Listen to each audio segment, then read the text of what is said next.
Right, so hi everyone. I'm just going to do a quick wee one for tomorrow being Friday.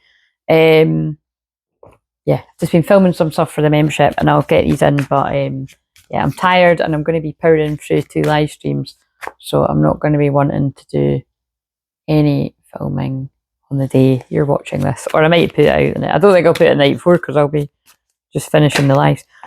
Getting hurt. So that is it. And welcome if you're new, by the way. My name's Claire, not Crystal. Everything I do is channeling, clearing, healing energy. So I really use a lot of cards. Everything I do is channeling, clearing, and healing energy. So yeah, I just choose to use the cards to back up what's coming through.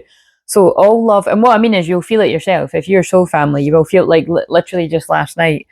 That last night or night before? Yeah, I think it was last night. 2 people had a sore back and someone felt sick, and the one person was like, I don't feel sick anymore. Do you know what I mean? And so I don't know about the back pain, but you could update, girls that was, you could let me know if you're, feeling a wee bit better today, because it's different for everyone. Some people feel it instantly. A lot of people feel it instantly. People that I'm really close with, and some it might be like 24 hours, 48 hours later. But it's people do feel it. So all love comes with a risk of losing it. Don't be afraid to floss. Take a chance. So it's a Gemini moon on this day. So again, I usually start with the Divine Feminine's card. So that was the feminine and the masculine's feminine side, your feelings. And currently as well, today in the membership, I pulled this card, I'm Enough. And I also pulled Honor the Divine Masculine. So why don't we actually, let's I wonder if I should. Nah, I'll shuffle again, but it might come out again. But because I'm going to read that on the live stream. So if you're watching this and you're brand new, catch the live stream that's titled Taurus, and I'll be reading that, somewhere towards the start. Sometimes I was going to say waffle, but again, everything I do is channeling. But some people will see it as waffling too. But what I mean by is I'll be fiddling about trying to get the thumbnail and having a wee chin wag before I get really going with stuff. So be patient. Basically be patient in general, because that's the way that I channel. Right, what have we got then? So I feel both people, there's a fear of being hurt. I don't feel guided to pull another card. So what have we got? Like I said, I think I'll just stick with this deck for Friday, Saturday, Sunday, because I am tired and I need to save my voice for the lives. So, and I'm just going to say a bit of housekeeping. If you're looking to book a session with me, like, fairly soon, like basically, I'm only going to be around for the next few weeks available for one-to-ones, and then for the majority of October, definitely from like the 2nd week of October till the 1st week of November, I'll be taking time for myself. So I'm not going to be, I don't think I've ever taken like a whole month off like that, like not doing any kind of work. I might have. I maybe did a couple of years ago, actually, but I don't remember doing it last year. I definitely wanted to, and then ended up just taking like 10 days off for like a week or something. So I need to just completely, because like I said, I haven't had a holiday or that this year. Like I haven't, other than, no, that's so weird. I was about to say when I went to my auntie and uncle's joint 70th, that was actually a year ago. That's how fast time goes. That was like last September. It was on the equinox last year, which we're nearly at. My God, that was a weird timeline shift, wasn't it?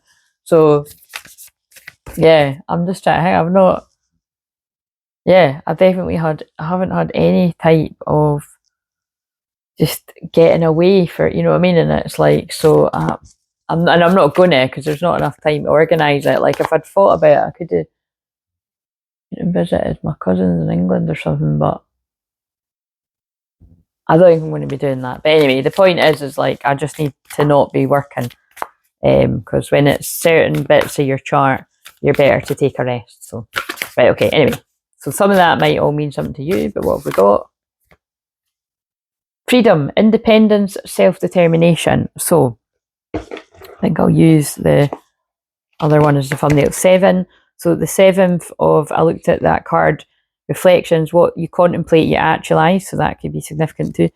So July could have been significant, or the 7th of October might be significant. That is actually the full moon. it's either the day before the full moon or the full moon in Aries. So that's going to be significant. And I keep pulling through messages about 10-10 being significant for twin flames. So it'll be really significant because it might be some people's actual union. But yeah, just let it go with that, and it'll be, you'll find out whenever. So sometimes in life, we identify and define ourselves by the groups or organisations we belong to. Somewhere along the way, our unique energy can be muffled. With this card, we mermaids are asking you to consider who you are when you're not a member of your family, a relationship, or an organisation. Interesting, because this is going out on a Gemini moon, and Gemini moon is like your neighbourhood and your siblings. So that's kind of interesting that it's mentioned things like family. It is a time to be self-determined rather than considering the needs of the group, which is noble and wonderful, and oh, it's so good.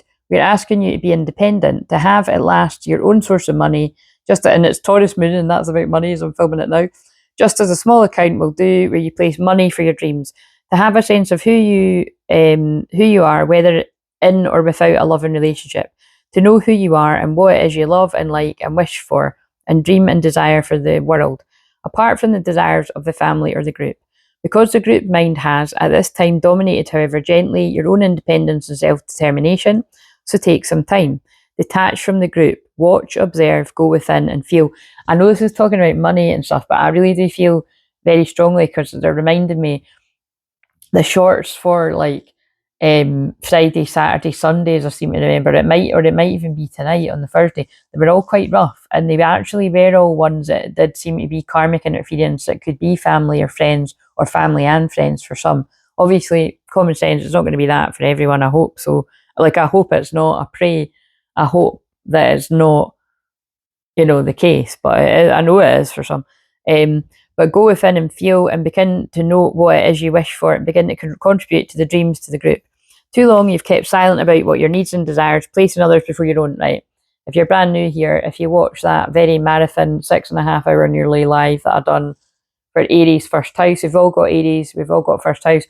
What tends to come through is more the energy of the house, because that is really my intention. And it was about being assertive. There was loads about the axis of like Aries and Libra, like, me and we, as I like to call it. So, assertiveness. If you've got trouble setting boundaries and all that, it was strong messages that were coming through, seemed to help people that are live as well. Too long have you kept silent about your own needs and desires, placing others before your own. It's coming out again. And also, because this is for a Gemini moon, if you're watching it in real time, but you can watch this whenever, it's all timeless. Speak up, express yourself. That's what Gemini is. When this card comes through, we mermaids are saying it is your turn, but first you must get to know yourself, your true self, all over again. So feels like spiritual awakening stuff. So you might have already went through that, and now it's time to come out your shell and say what you found when you were in your hermit mode. And some of you might still be in your hermit mode, so honour where you're at. With her independence and fleeting attachments, the mermaid shows us how to maintain who we are within intimate physical relationships. Her unabashed beauty and sexuality, and her unself-conscious allure show us that we're desirable and powerful simply for being alive. If we feel an affinity with only the mermaid who gives up herself in order to be joined with a lover, we should sincerely examine just how much of ourselves we exchange when we're with a partner. This mermaid syndrome can extend to women or men who change their appearance, manners, interests, or religion to be a lover. Yeah, like when you're with the right person, you shouldn't be able to change yourself that much, It's like, I know it really does seem like I can even see that objectively, like whether it's me channeling or, the many other people, that it can seem like, divine masculine needs to like completely have a complete, personality transfer and like change absolutely fucking everything about them. But the thing is, the way that I look at it, it's kind of like nobody needs to do anything they don't want to. And I think divine masculine, male or females, but more males are really sort of sticking out to me, are a good example of that. Like, many don't for years on end, and then something shifts, a spiritual awakening, and it's you, if you're the divine masculine, are like, I'm not happy, I don't want to live my life this way, I don't want to have these addictions, I don't want to have this toxic habit, I don't want to have these toxic friends, I don't want to be, pushed around by family members, telling me what to do.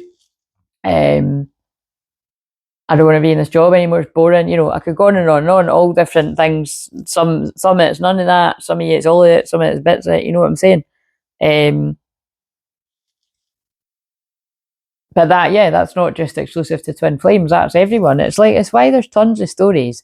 At the moment somebody begins to move on and forget about someone, they can pop up again. But what you've got to be discerning of, especially in a Saturn retrograde, is who cares if they pop up? You've got to check in with yourself.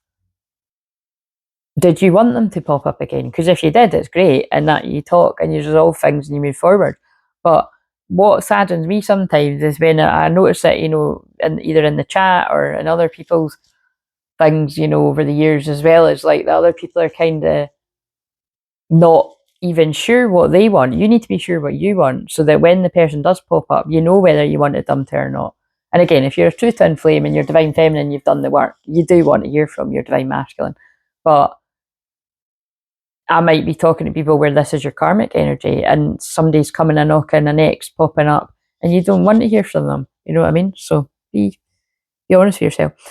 The mermaid's presence in our lives requires that we become closer to who we truly are and honour our truths instead of adopting and adapting to another's, sacrificing who we are in order to be with another who may not require that we change at all. Yeah, because that's I like that, because they just talk through me if you're new. Like, that is the point I'm making.